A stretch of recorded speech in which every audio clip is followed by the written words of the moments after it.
Hola familia, ¿qué tal? Bienvenidos de nuevo al podcast de Oído Cocina de Monochef Academy. Hoy estamos con Ernesto, aquí en su, más que restaurante, esta esquinita muy personal suya.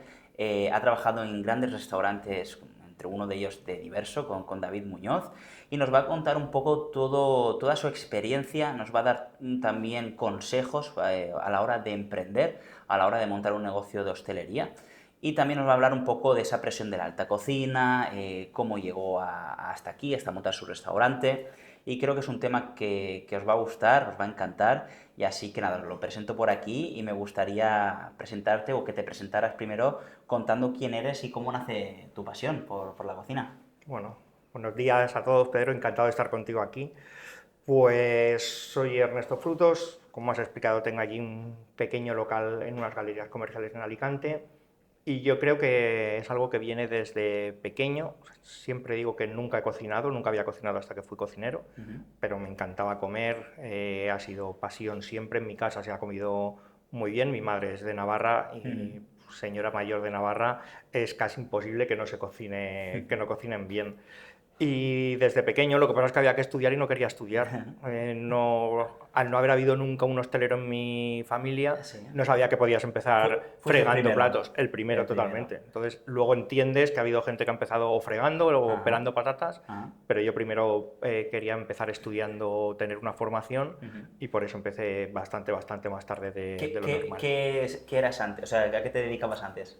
Como no quise estudiar, Ajá. mi familia tenía un servicio técnico de electrodomésticos, que es por donde hemos ido pasando todos los cuatro hermanos que somos, y por ahí estuve 12 años atendiendo a los clientes. Como tampoco valía para eso, Ajá. pues estuve al teléfono atendiendo a clientes y Sí. sus problemas y demás, haciendo que la paciencia se acabara. Bien, y entonces ahí, ¿no? ¿En qué momento dijiste voy a ser cocinero? Pues era algo que desde que empecé, yo empecé a trabajar con 17 años, había mirado alguna escuela, pero era escuela de cocina en Sevilla. Uf, qué Ujú, pereza irme a Sevilla con lo ujú. tranquilo que estoy aquí. Y se fue olvidando con el tiempo y de golpe a los 30, 31 Wow. dije, pues vamos a ver qué hacemos. Ujú, Aquí se puede estudiar el ciclo superior de lo que antes era restauración, ahora es ujú, dirección de cocina. ujú, Antes incluía tanto cocina como sala. ujú, Y me preparé con 30 años, un año entero el acceso a la universidad, acceso superior, o sea, ciclo superior, ujú, y luego estuve 2 años ujú, estudiando. ujú. Vamos, que a los 30 años, realmente, entre comillas, tarde, decidiste empezar a aprender. ¿Ya tenías alguna base? Lo poco que podías haber tenido a lo mejor con tu madre, que decías que era muy buena cocinera. Pero no, yo no he sido el típico ejemplo de, es que me ponía con mi madre y con mi abuela y no, o sea, mi madre cocinaba tan bien que no le hacía falta Bien. ayuda. Ajá. Entonces, a mí lo que sí que es verdad que desde que he tenido bueno, desde que he tenido un sueldo, pues la mayoría se ha ido en comer. Ujú, Entonces, a lo largo de esos años se incrementó ujú. y cada vez comía en mejores sitios, cada vez me gustaba más. Eso es una Pues, buena manera también. Yo, en mi caso, algo parecido. Mi padre le encantaba llevarme a sitios desde bien pequeño de alta cocina o cocina un poco ujú. más elaborada. Y creo que eso es una manera también, entre comillas, de invertir a un cocinero. Creo que es necesario ir a restaurantes que estén haciendo las cosas bien para educar el paladar, saber qué está bueno, saber Justo. que te pongan y poder diferenciar y saber cuando una cosa está bien hecha, ¿no? Totalmente. O sea, nosotros éramos 6 en casa y solo trabajaba mi padre, Ujú, entonces no nos podíamos permitir ir a sitios excesivamente buenos, pero en mi casa se comía muy bien y si en algún momento se podía, íbamos a mejores sitios. Y ujú, luego yo por mi cuenta ujú. sí que lo hacía. Y para mí ha sido el mayor aprendizaje como cocinero. Una inversión, ¿no? Justo, totalmente. Te preguntan por escuela, por restaurantes, pero para mí mi Ajá. mayor escuela y cómo más he aprendido para el estilo que hacemos es invirtiendo mucho en restaurantes. Porque es curioso también un tema, a mí al menos me lo preguntan mucho, ¿no? Oye, Pedro, ¿estudio cocina? ¿No estudio cocina? Porque al final nuestra profesión también es una profesión en la que a base de palos, por así decirlo, de ponerte desde fregachín a ayudante de cocina, Ujú. puedes aprender. Tú en tu caso decidiste, también imagino que pensarías, me meto a trabajar, aprendo, o estudio, aprendo y me pongo a trabajar. Sí, a ver, yo dije, vamos a ver qué es esto Ujú, y a lo mejor salgo corriendo, ujú, porque claro, cuando no has estado ni tienes alguien en que fijarte que ha trabajado en cocina. Yo no tenía ni amigos ni familia cocinero. Entonces yo, antes además en este ciclo había que hacer 6 meses de prácticas. Yo el primer día dije, no, a partir de aquí no sé qué va a pasar. O acabo los 6 meses porque tenía claro que los iba a acabar y no vuelvo a dedicarme a esto en la vida, o lo mismo me gusta.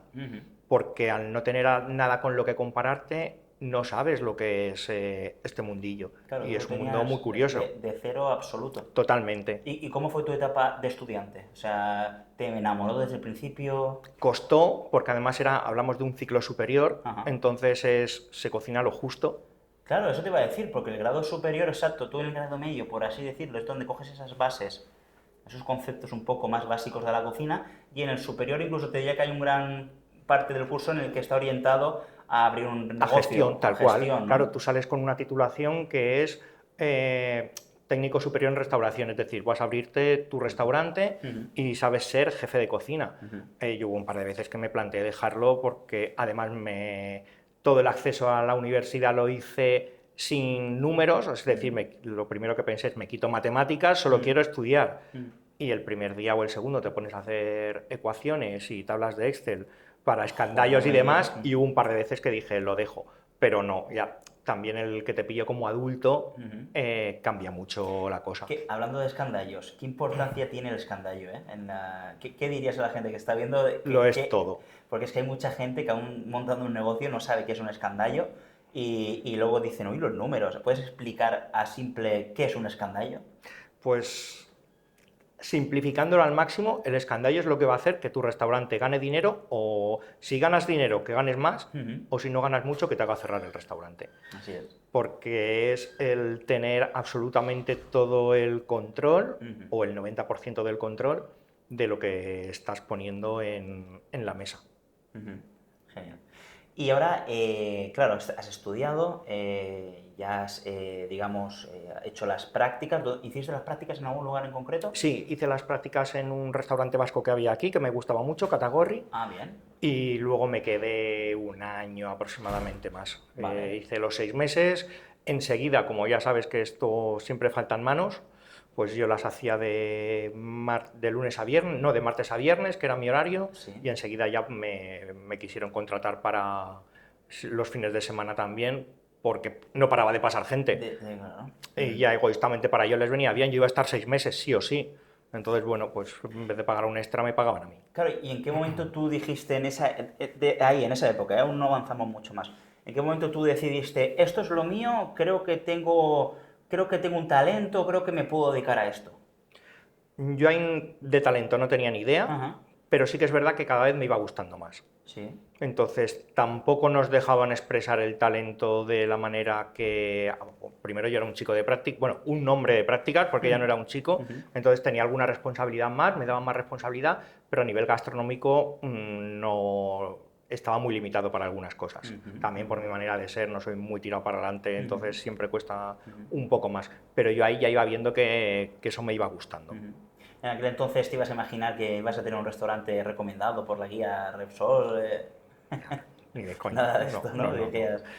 Entonces, vale, en esa carrera, dime cómo fue hasta llegar antes de Diverso, cómo pasó todo. Pues yo me quedo en ese restaurante durante, bueno, primero como unos 8 meses, fui a probar a un restaurante japonés porque ya me empezaba a gustar el tema del sushi y demás, estuve un verano haciéndoles extras, aunque nunca llegué a tocar sushi por circunstancias, y entonces me llamaron del mismo restaurante para que volviera para contratarme. Y ahí coincidí con uno de los que es hoy en día uno de mis mejores amigos, que es Adrián, que trabaja, es la mano derecha poco más o menos de Pablo Montoro ahora mismo, y él estaba empezando un poquito también. Entonces congeniamos a nivel gastronómico al 100%, con la diferencia de que él tenía como 8 años menos que yo, me parece. Entonces él se notaba que podía ser muy bueno, y yo empecé como a azuzarle de vete a hacer un stage donde sea. Y con excusas de yo no puedo porque ya por edad me da un poco de pereza. Entonces él se obsesionó con Ángel León y se fue con Ángel León. En la época del año que le dieron o sea, con él le dieron la segunda estrella a Ángel León. Y a las 3-4 semanas de irse dije, ¿por qué no? Así aquí no me ata nada. me daba un poco de pereza y yo no quería hacer un stage como tal. A mí, por ejemplo, Diverso me llamó la atención en ese momento, aunque ya tenía 3 estrellas, lo que se hablaba es, algo que me llama mucho la atención es, aquí puedes venir a comer como te dé la gana. Es decir, no te vamos a exigir una chaqueta, no te vamos a exigir un código de vestimenta. ¿Eso en Diverso? Que no te lo exigían, que es algo, o sea, hoy en día casi nadie lo hace. Pero es verdad que tú piensas en ir a comer, o hace 15 años pensabas ir a un 3 estrellas y decías, ostras, voy a ir arreglado, a ver qué pasa aquí, Claro, que claro. primero que esto es como algo súper top. Entonces yo quería ver cómo era el funcionamiento de un restaurante así. Y solo les escribí a ellos, les mandé un correo a ver qué opciones había y es el único restaurante al que escribí. Vale. La gente que a lo mejor no entienda qué es un stage, aclarar un poquito, ¿cómo sería? Sí, porque además hoy en día no sé realmente hasta qué punto tampoco se puede hacer ni cómo.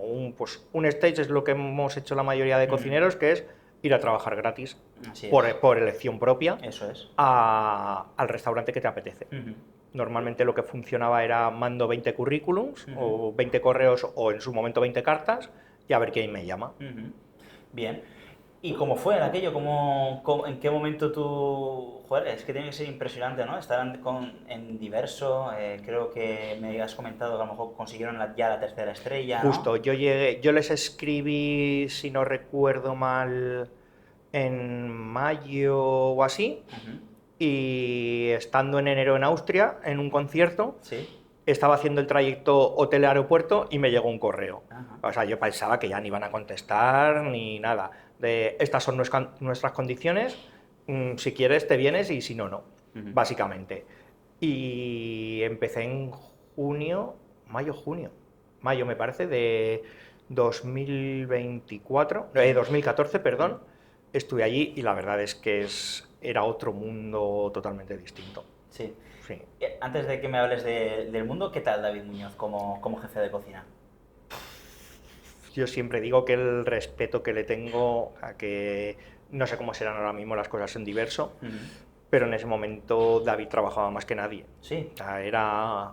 Sí, que mucha gente puede pensar que a lo mejor se dedica solo a coger los billetes ¿Qué va? y el tío... Aparte de que en ese momento seguramente muchos billetes no entrarían, porque todavía estábamos en el local anterior, de hecho nos tocó hacer a nosotros la mudanza, es posible que no estuviera a primera hora con nosotros, pero claro, era la época, eso, justo en octubre les habían dado la tercera estrella. Pues imagínate, o sea, una pancarta de 50 metros en Gran Vía de publicidad de una marca, ya empezaba a hablarse de él a nivel nacional, no tanto como ahora a nivel internacional, pero ya era una celebridad. Y él estaba allí, rellenaba masas, cortaba pescado, daba el servicio, o sea, no estaba solo cantando comandas, porque sobre todo es porque es un enfermo para bien de la cocina. Por eso, aparte, si tienes talento y no paras, pues por eso también es un poco... ¿Y si tenías un fallo, qué tal? Pues como en todas las cocinas. Mejor no tenerlo. Mejor no tenerlo. Sí, sí, sí. Yo siempre digo que era una persona extremadamente dura, o sea, allí el 10 no servía, el 10 estaba mal. Ajá. Pero he trabajado o he estado con jefes que no han sido mejores, o incluso que han sido peores sin ser nadie. Que en teoría debería dar igual, pero es verdad que en la sociedad en la que vivimos, pues los egos y los estatus son importantes. Entonces, estar con alguien que tiene un estatus top y que lo único que ves que quiere es que sea perfecto, y luego en una cocina con al final 25 personas, que cada uno íbamos a una cosa. Yo iba gratis, había otra gente que iba porque se iba a montar un restaurante en 3 meses y a ver... Para aprender 100% Claro, lo que otro a ver pueda. qué recetas podía coger, otro... Entonces también intento ser bastante empático y entiendes muchas cosas. Sí, al final yo creo que también, exacto, hay que ser un poco empático en el sentido, yo creo que el nivel de presión que puede tener un tal David Muñoz tiene que ser bestial. Al final la gente, un restaurante de alta cocina, ya de por sí es complicado, imagínate tener la tercera estrella Michelin, tener un producto que a lo mejor cueste miles de euros, un género, y que haya un fallo sumado a todo lo que tenga en la cabeza ese hombre, es que es complejo, es complejo. Es muy Yo creo complejo. que de alguna manera no sé cómo se podía liberar de esa presión, eso yo creo que también está en la persona. pero obviamente se le nota. Yo a ver lo que he visto en los documentales es, en el buen sentido de la palabra, un enfermo de la gastronomía Sí, totalmente. que vive por y para ella y meterte en ese mundo tiene que ser el complejo. Entonces, ¿cómo definirías tú la alta cocina? O sea, es decir, mucha gente piensa que le puede tocar la lotería yendo a un restaurante de la alta cocina, que ya van a ganar un jornal de la leche, van a vivir de lujo. ¿Cómo crees que es eso? De jornales no te puedo hablar porque al ir gratis no sé, ni siquiera le pregunté nunca a mis compañeros. Eso en cocina no. O sea, yo creo que puedes ganar más como cocinero en un restaurante X que todos los días está dando 400 comidas. Sí, o de Y te puede polígono, por así hablar, decirlo. justo, te iba a hablar precisamente eso, hasta en un polígono, Mm, que en un restaurante de estrella Michelin mm, recién empezado. mm. Sí que es verdad que creo que como es bastante complejo encontrar a gente de tu confianza y demás, cada vez se están dando cuenta de una manera más clara que si alguien te interesa, lo tienes que camelar de alguna manera, Lo tienes que mantener, que exacto. es en parte una parte económica y otra parte hoy en día a nivel de tiempo libre. De hecho, eso ha cambiado muchísimo en la mayoría de los tres estrellas Michelin, que están cerrando hasta 3 días por semana, porque han visto que si no Es es inviable. inviable tener una plantilla más o menos fija. Y a día de hoy, el Ernesto de ahora agradece ese paso por allí, por Sí, Diverso. totalmente. No lo repetiría seguramente, no repetiría ese paso. En ese momento sí que es verdad que se dieron una serie de circunstancias para ellos, los primeros. Yo creo que aquello fue como un boom repentino porque Diverso era un restaurante de barrio pequeño. ¿Cuántas horas podías hacer ahí a lo mejor al día? Pues entrábamos a las 9 de la mañana y nos íbamos entre las 12 y la 1 de la noche. Descansábamos, depende del día, lo que hubiera, pero era una barbaridad en 5 días. Presión, horas. Claro, Pero bueno, era te forjó como el Ernesto totalmente que es ahora, ¿no? justo. Además, pues mi padre, por ejemplo, tenía una manera muy parecida de trabajar, que es autoexigencia, es Sí, decir, ¿eh? la gente que me ha enseñado ha sido siempre súper exigente y no he bajado nunca de ahí. Entonces intento hacer lo mismo, sin repetir los fallos que creo que se ha podido tener conmigo, pero ese nivel de exigencia, de hecho, creo que es clave para que Alma siga abierto. Bien, eso es lo que quería ahora retomar un poco ya tu concepto. Al final, tú abriste Alma Cocina Viajera. Creo que tienes, bajo mi punto de vista, ¿no? Tú tienes un enfoque más creativo, street food moderno. ¿Cómo fue tu camino hacia montar Alma Cocina Creativa? Pues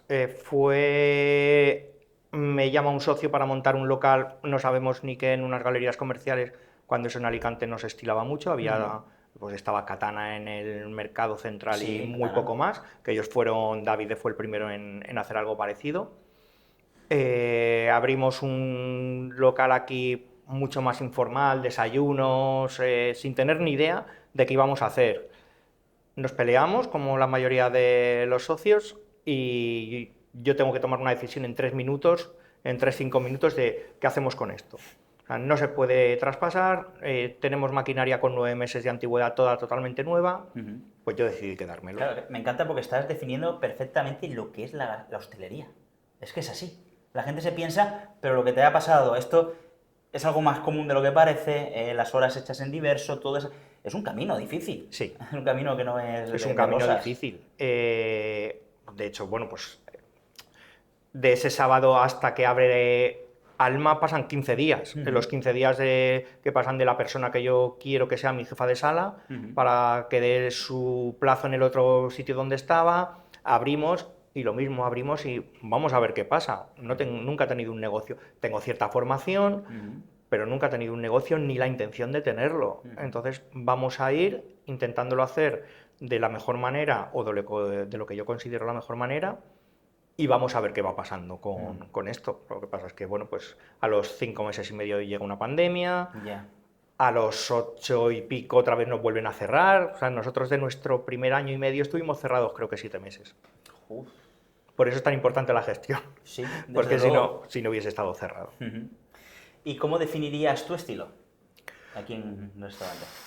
Pues es algo que cuesta bastante porque que hacemos un poco lo que nos apetece hacer en cada momento, sin que suene nada pretencioso. Es decir, la carta, una vez que te sientas y la pruebas, tiene un sentido y tiene un hilo en común, que es que todo tenga el mayor sabor posible.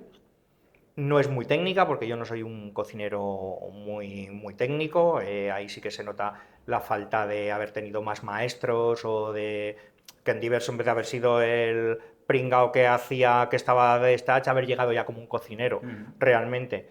Entonces es una cocina que basamos sobre todo en el sabor.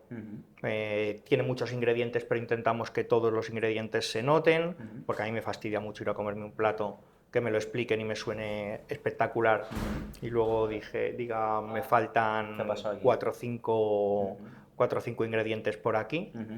Entonces, bueno, pues es sobre todo una cocina basada en sabor y sin ningún límite a la hora de hacer las recetas. Nos da igual hacer una receta que puede ser de mi madre, que una receta peruana, sudafricana. No tenemos... Sí, que no tienes unas líneas definidas, por así decirlo, ¿no? Por suerte no. Ahora me gustaría hablarte sobre la creatividad y el papel que juega en tu negocio. Pues intentamos ofrecer algo que tú no te vas a hacer en tu casa. Es decir, mi negocio está pensado en muchos puntos de vista, o en casi todos, en mí sentado donde estás ahora tú, es decir, como un comensal. Es la suerte tengo hecho el trabajo previo de haber comido en tantos sitios. Es decir, ¿qué me molesta a mí como comensal o qué busco como comensal? Cada vez entiendo, o te vas a un sitio súper top de producto, si te vas a comer un rodaballo a Elcano, me parece perfecto. Pero para comerte un rodaballo de piscifactoría en el mismo sitio donde te van a hacer 7 cosas más, prefiero hacérmelo en mi casa. Y no yo como cocinero, es algo que puede hacerse cualquier persona. Entonces, nuestros platos sí que, más que por técnica, se lo explico a los clientes, por lo que te decía de acumulación de ingredientes, no te lo vas a hacer en tu casa nunca. Exacto. Entonces es lo que yo te intento ofrecer, te has sentado, vas a pagar por comer, pues ahora no creo en las experiencias, salvo que sea algo increíble en 3 o 4 restaurantes del mundo que lo puedan hacer. O sea, no creo que todos los restaurantes den experiencias, pero sí que creo en voy a ofrecerte una comida que en tu casa no te vas a hacer. Y eso es con lo que nosotros vamos a jugar para intentar que vuelvas. Bien. ¿Quieres volver a repetir este plato?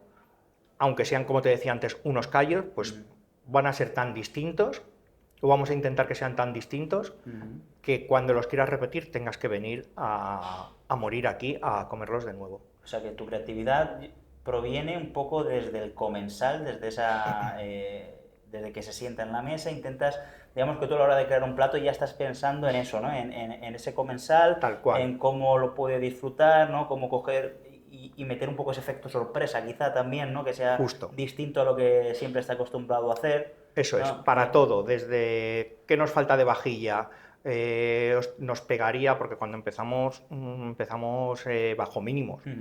Pues ahora tenemos una vajilla personalizada, tenemos reposacubiertos, tenemos mantequillera, todo eso ha ido con el tiempo y sobre todo en fijarte en restaurantes que están muy por encima tuya. En ir a alguno de los mejores restaurantes de España o de Europa y decir, esto nos encajaría en alma, nos aportaría algo, le aportaría algo a un cliente. Entonces creo que si piensas tu negocio como la otra parte, y ahí me da igual que sea cliente o sea trabajador, es más fácil que las cosas salgan bien. O sea, yo con mis trabajadores, con todos los fallos que pueda tener, intento no repetir las cosas que han pasado conmigo. Bueno, Ernesto, ahora quiero este bloque hablar sobre emprendimiento y me gustaría que me hablaras tú de primera mano qué es un poco lo más difícil ahora de abrir tu propio negocio. Pues no estamos formados, o sea, nadie está formado para abrir su propio negocio y tiene muchísimas cosas detrás. Entonces, lo más fácil es cocinar. Si hablamos de hostelería, lo más fácil de un negocio es cocinar. Y te diría que es no lo menos importante, pero a lo mejor es un 40%. Yo cada vez que algún compañero me pregunta, cocina un poco peor, pero lleva control de los números. Primero, búscate un buen asesor que te lleve las cosas con total tranquilidad y luego tienes que estar muy encima de tu negocio a todos los niveles, siempre hablando de negocios como estos, de negocios de entre 2, 6, 7 trabajadores, porque es por donde se te puede ir todo. Tú puedes cocinar muy bien, pero si no sabes cuánto estás ganando o no sabes cuánto estás perdiendo, el final va a ser siempre el mismo. Salvo que te vaya muy bien, que eso es un problema que creo que de algunas empresas que van tan bien que no saben cuánto ganan y están dejando de ganar también. Pero control de costes, control de lo que entra y lo que sale, que el proveedor te traiga lo que tú le has pedido y no lo que te quieren traer.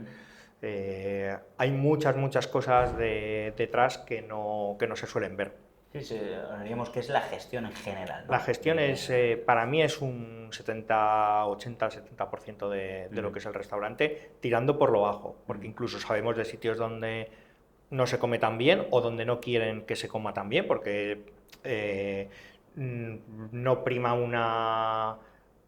una calidad, sino pues lo que sea, el tipo de producto que quieran dar, un producto rápido, etcétera, etcétera, pues ahí la gestión para mí es todavía más importante. Y a nivel personal, digo personal de trabajadores, ¿qué tal? ¿Complicado? ¿Fácil? Es súper complicado. Hoy en día estamos en un momento muy complejo, habría que analizar por qué. A nivel de redes parece que de lo único que se habla es que las condiciones han sido siempre muy malas y ahora la gente exige. No creo que sea solo eso, creo que hay un exceso de negocios, que no hay tanto personal para el volumen de negocios que hay. Entonces cuesta mucho porque pues, cada trabajador tiene su historia detrás, tiene su mundo, hay gente fiel, hay gente que a lo mejor por 10 euros más al mes va a cambiar, aunque luego se arrepienta, pero de primeras ya tiene un poco de sueldo más. Entonces, y lo que luego, igual que no nos enseñan a montar un negocio, no te enseñan a gestionar personal. Claro, es que al final yo creo que también en la hostelería en general, para muchos, un alto porcentaje, es un trabajo de pasada, de coger un dinerito, ahorrar un dinero para seguir con tu carrera, seguir con tu...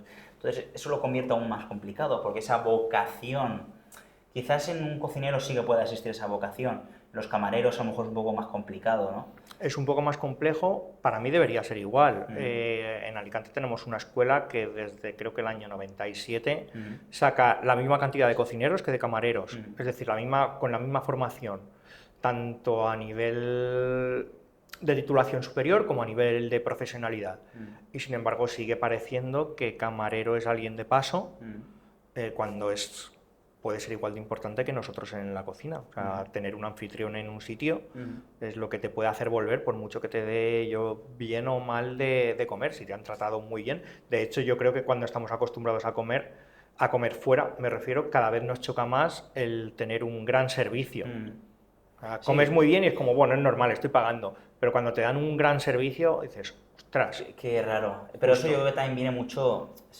Tenemos en España cosas muy positivas, cosas muy buenas, pero creo que en el servicio estamos varios escalones por debajo de ciertos países en el que sí que es más común encontrarte un servicio en el que digas al camarero que te hable un poco mal o el camarero te sirva fatal. Hay días que tú te sientas en un sitio y conforme te han pedido la bebida ya sabes si esa persona está cabreada, no está cabreada, a lo mejor ha tenido un mal día en su casa o está peleado con el jefe. Y eso creo que es cuestión de profesionalidad. Que yo creo que también a su vez es la parte más complicada de la hostelería, el hecho de saber que ya de por sí no es un trabajo cómodo, no es un trabajo fácil, vas a estar esas horas, por así decirlo, puteado. Si a eso le sumas que has tenido un problema, has discutido con tu mujer, tu pareja, no sé, se te ha muerto el periquito, situaciones en las que dices, y estar ahí, poner buena cara, tiene que ser una... Yo no lo sé porque no he sido camarero nunca, ¿no? He sido cocinero y también es jodido estar dentro y encima de estar puteado y decir, Dios, tengo problemas aquí, allá, y el hecho de encima de estar cara al público tiene que ser duro, pero es los gajes del oficio. Totalmente. ¿Y qué porcentaje de trabajos no son de cara al público? O sea, tú estás trabajando en una tienda y estás cara al público, estás en un organismo y estás cara al público, o eres profesor y estás cara al público, que son tus alumnos, pero a tus alumnos no les tiene que importar. Si tú mismo cuando vas a grabar un vídeo es, pues, hasta aquí mis problemas, aquí ahora estoy trabajando. Sí, siempre cuesta también, exacto. Y cuesta un montón. Y también lo que también el hándicap de la creatividad, es decir, tú, por lo general, no te hablo, hay gente que estando, digamos, en lo más hondo es donde más creativo es, pero en normas generales tienes que estar en una sintonía bien contigo mismo, con el mundo, Tal todo. cual, la cabeza por lo menos tiene que estar funcionando. Tiene que estar fresquita, ¿no? De poder pensar y no decir, no quiero saber nada, que también es otro tema muy, muy difícil a la hora de emprender. Tienes tantas cosas en la cabeza que no son de cocina, que cuando te tienes que poner en lo que de verdad sabes a la hora de crear platos, te quedas en blanco. Dices, si es que no me apetece, no me apetece saber nada, no me apetece hacer una salsa, no me apetece hacer una espuma, no me apetece nada. Y esa es la manera de intentar, joder, que yo también lucho de ver qué manera se puede llegar a ese punto, porque al final nosotros somos creativos, somos niños con esa mentalidad. Y la misma hostelería es curioso que es la que te va reprimiendo y te va encarcelando y te quedas ahí. Al menos, en general, no te digo todos los casos, ¿no? Pero un alto porcentaje sí. Claro, y eso es una pena. Porque el que se lo puede permitir, y se lo pueden permitir 40 restaurantes en toda España, tiene un departamento de I+D, porque es vosotros mantened la cabeza fresca, no os preocupéis, no vais a dar un servicio, no vais a hacer nada, porque solo, entre comillas, os queremos para lo más importante, que es pensar recetas. Aquí a veces los clientes te preguntan, ¿y cada cuánto cambia la carta? No tengo ni idea. Hay años que salen 4 platos nuevos y hay años que sale uno. Y no sabes además cuándo va a ser. Es lo que te has dicho, que es lo complicado es delegar, pero lo más complicado aún es tener la confianza en un trabajador para que delegue ciertas cosas por ti. Entonces estamos en esta situación, de que es difícil la gestión de un negocio, es difícil, muy difícil tener un personal apto y es difícil tener un personal que esté prácticamente a tu altura para que tú le delegues algo y que por lo que sea no se te vaya, que si se te va, vuelves otra vez a ese inicio, problemas personales de él. Eso es la rueda que creo que puede comer al emprendedor en hostelería, ¿no? Por así decirlo. No, porque nos toca ser muchas cosas en una. Nos toca ser a veces casi padres, nos toca ser psicólogos, nos toca ser jefes, nos toca ser cocineros, a veces camareros también. Mecánico, claro, porque pues está el que arregla las cosas. Cámara, pero a lo mejor no puede venir o viene tarde y tienes que moverte. O llega tarde. Te toca ser a veces también un ogro, porque cuando ese comercial que te ha asegurado que llega todo antes de las 12 y tienes gente sentada a las 2 y no te ha llegado y a lo mejor no tienes el pescado, la carne o lo que sea, pues por mucho que te toque o quieras hablar con educación y demás, todos sabemos que hay gente que si no es con alguna mala palabra o un grito, no reacciona. O que si piensan que no sabes hacer eso, pues te toman el pelo porque eres tonto. Exacto, porque piensas que es verdad, a lo mejor te están tomando el pelo, te están engañando que sí, que no, que no. Y a día de hoy tú dirías que tienes un personal cualificado, ¿estás a gusto, bien, Tengo un personal fiel, tengo muy poco personal, o sea, tenemos ahora mismo ahí una persona fija y dos a un poco más de media jornada. Tengo una ayuda en cocina que nunca había tenido desde mayo, pues de un chico que vino de prácticas y vino con muchas ganas, entonces viene, me echa una mano 3 días a la semana y es un personal que sobre todo es fiel. Te toca tomar decisiones, decisiones como ¿qué prefieres, fidelidad o ultra profesionalidad? Aquí ha venido gente muy buena para hacer entrevistas, pero no se querían remangar. En un negocio de 3 personas, que te toca hacer todo. Yo eso también lo tengo, y también le digo a mucha gente de práctica, le digo, no importa tanto tu currículum, tienes que ser una persona proactiva, tienes que ser una persona que sea fiel, que lo dé todo, eso es lo que más llama la atención. Totalmente. Porque un jefe de cocina, en tu caso, tiene 500 problemas, si le puedes quitar 10, te lo va a agradecer. Sí. Y proactivo, es decir, no estés necesario en nada que puedas y puedes echar a volar un poco, haz las cosas tú por tu cuenta, como lo harías. Aunque te equivoques, lo va a agradecer el jefe de cocina porque has tomado esa iniciativa a hacerlo, porque ya lo harás bien. Ya a él le interesa que seas así. Es así. Que te quite problemas. Con más compañeros que hablas sobre este problema que es el personal, lo primero que valoramos es las ganas. Luego, evidentemente, esas ganas tienen que ir acompañado de algo más. Tú puedes tener ganas, pero si en 2 meses no has avanzado nada... Exacto. Pero al final va todo hilado. Si tienes ganas para una cosa, vas a tener ganas para mejorar. Sí. con un mínimo de formación que tengas, más lo que se te puede enseñar en el restaurante. Ese es el problema a veces también, que lo que queremos es un trabajador para nuestro restaurante. Entonces... Exacto. Eso es otro tema también, que tú puedes saber una salsa bechamel que llevas haciendo 10 años en este restaurante, pero venimos, por ejemplo, a tu restaurante y resulta que la harina tú estás en el horno, me lo invento, yo qué sé. Sí, tal cual. Y sí, dices sí, tú, sí. ¿y esto qué me está contando este tío? Justo. Y pasas de creer que sabes cocinar a que no sabes, pero no es así, es que en cada restaurante, en cada casa hacen las cosas de maneras diferentes. De otra manera, sí, sí, es así. Y creamos un mini monstruo, realmente. O sea, nos creamos mini yos. La parte mala es que cuando se nos va alguien así, pues es un palo en sitios pequeños, porque además se suelen establecer relaciones personales también. Ostras, nosotros somos 3, si no nos lleváramos bien sería un problema realmente. Bueno, sería insostenible. No se podría. No puedes trabajar en un sitio donde trabajan 2 o 3 personas es horrible. si no se está como mínimo a gusto. ¿Y cuántos años crees que has tardado en encontrar esa plantilla? Que has dicho, hostias, ya lo tengo más o menos. Pues nosotros acabamos de hacer 6 años, he tenido de esos 6 años, 4 años y medio una jefa de sala, ahora estamos en un proceso de medio cambio, es que creo que eso nunca se termina de conseguir. ¿Y cómo ves ahora el momento actual de la gastronomía en España? Pues creo que en España se come espectacularmente, que tenemos grandes restaurantes, pero creo que hay un exceso, como te decía antes, y creo que sobre todo hay una falta de ideas brutal. Saturado, ¿no? Por así decirlo. Está muy saturado. Cuando la mayoría de los restaurantes abren con la misma carta, porque el que lo abre es un gran grupo, o sea, porque se abre para... Tú abres mañana un restaurante y como cocinero vas a buscar unos mínimos. Pero mañana te buscan para montar un restaurante, un gran grupo, y lo principal es cuánto se va a ganar aquí.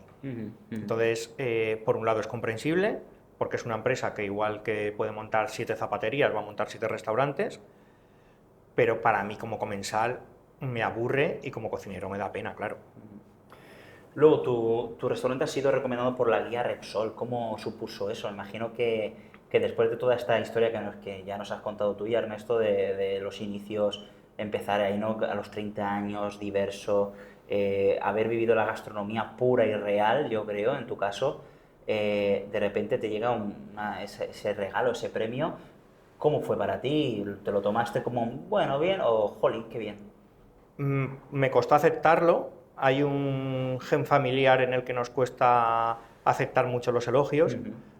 Además fue sin esperarlo, o sea, de hecho me enteré antes por compañeros que por la misma guía, porque no es algo que te avisan, al no ser algo grande como una estrella o un sol, no es algo que estás avisado para ir a una gala, sino que te llega un correo, pero yo antes del correo ya me habían avisado algunos compañeros porque había salido en la web y demás, y al principio no supe cómo reaccionar muy bien, porque ¿y esto por qué? Porque tampoco te explican muy bien por qué.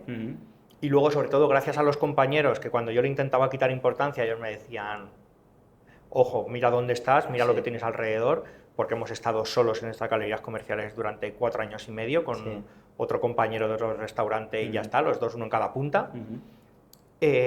Piensa que alguien ha ido a un sitio donde no entra nadie, o sea, no entra nadie más que los que quieren ir a comer. Tienes que hacer tú que vengan. Exacto. Tenemos vecinos de 2 calles que no saben que estas galerías, que son del año 86, existen. Entonces, alguien ha decidido, por lo que sea, por lo que ha leído, que primero ir y luego, sin que tú sepas quién es, ha decidido que mereces una recomendación, sea la que sea. Me da igual. Entonces, jolín, a partir de ahí es un orgullo realmente. Y luego, pues a mis padres les hace mucha ilusión. Hombre, claro, Esa es la cosa. Yo, cada artículo que sale es impreso, plastificado, y para ellos, que les hace casi más ilusión que eso a está mí. muy bien, eso está muy bien. ¿Y tú crees que esa recomendación en la guía Repsol, has notado mejoría en tu restaurante de personal? Se notó a corto plazo, Ajá.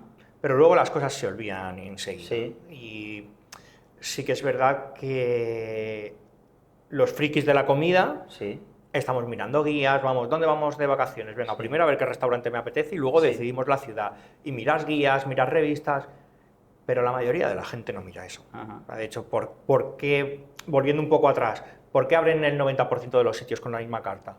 Porque es lo que la mayoría de la gente quiere. Muchas veces no quieren complicarse ni con sabores ni con nada. Entonces, hay gente que sabe que está la guía Repsol y la guía Michelin porque ahora mismo se les da mucha bola.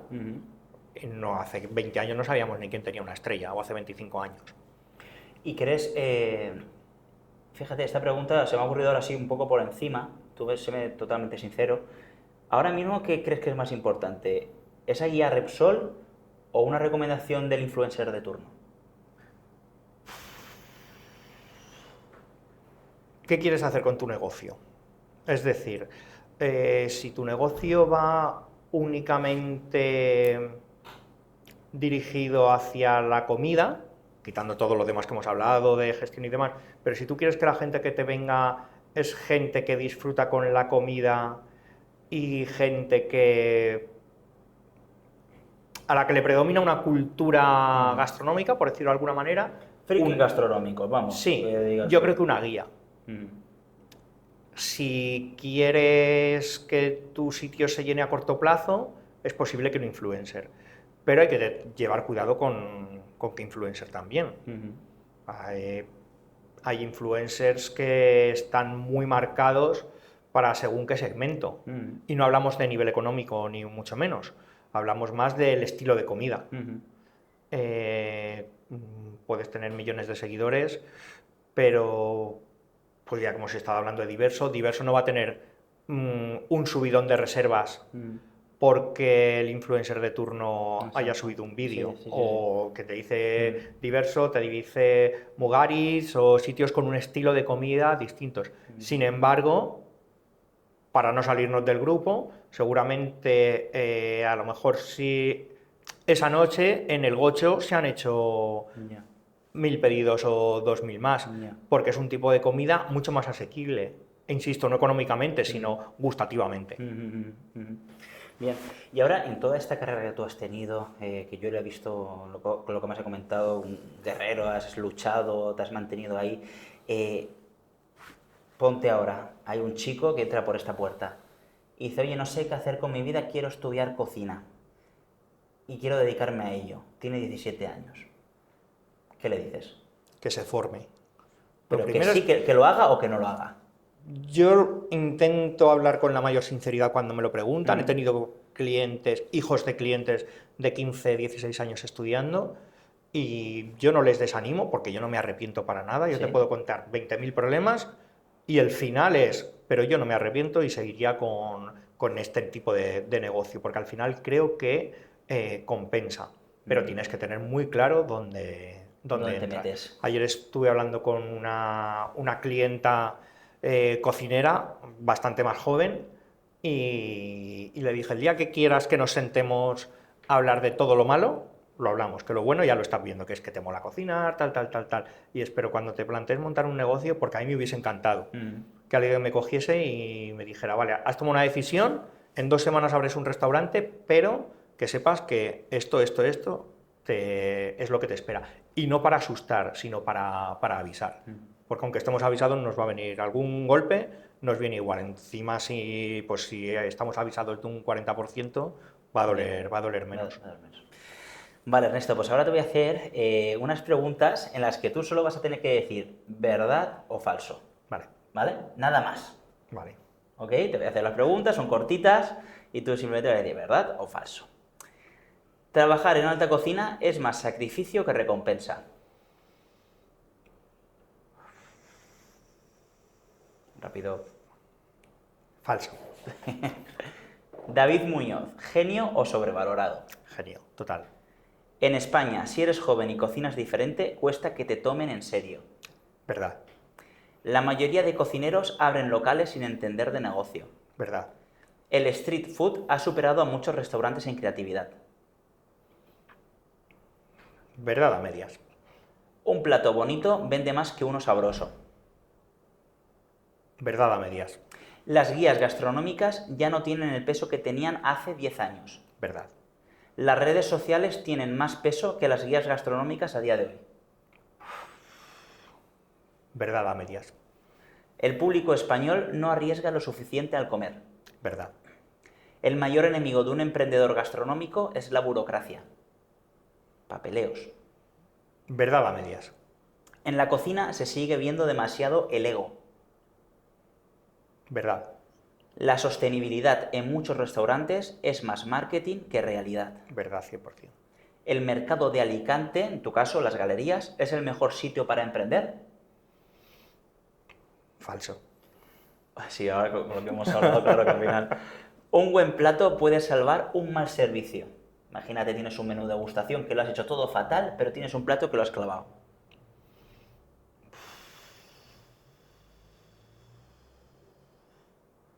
Falso. Hay cocineros que triunfan más por imagen que por talento. Verdad. La alta cocina a veces se olvida de que la comida es para disfrutar, no para estudiar. Verdad. La nueva generación de cocineros tiene más visión, pero menos fondo. Verdad. Las estrellas y los premios son adictivos. No lo sé directamente, pero creo que es verdad. Abrir un restaurante hoy en día es más un acto de fe que de negocio. Un negocio como el mío, verdad. A nivel grande es negocio, por eso los grandes grupos no paran de crecer. Ser cocinero ya no es solo cocinar, ahora también tienes que ser marca, empresario y creador de contenido. Verdad.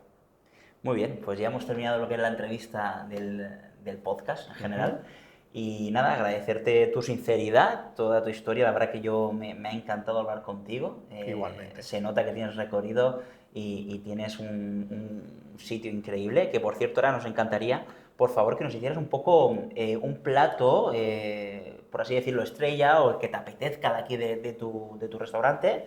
Que por cierto, nos ha dado. ¿Nos vas a dar la receta o no? Para Sí, poder sí, por compartirlo con supuesto. todos los seguidores. Esto, la gastronomía es compartir, Vale. si no Y- seríamos idiotas, vamos. Eso está genial, eso está genial. ¿Y qué plato vas a hacer?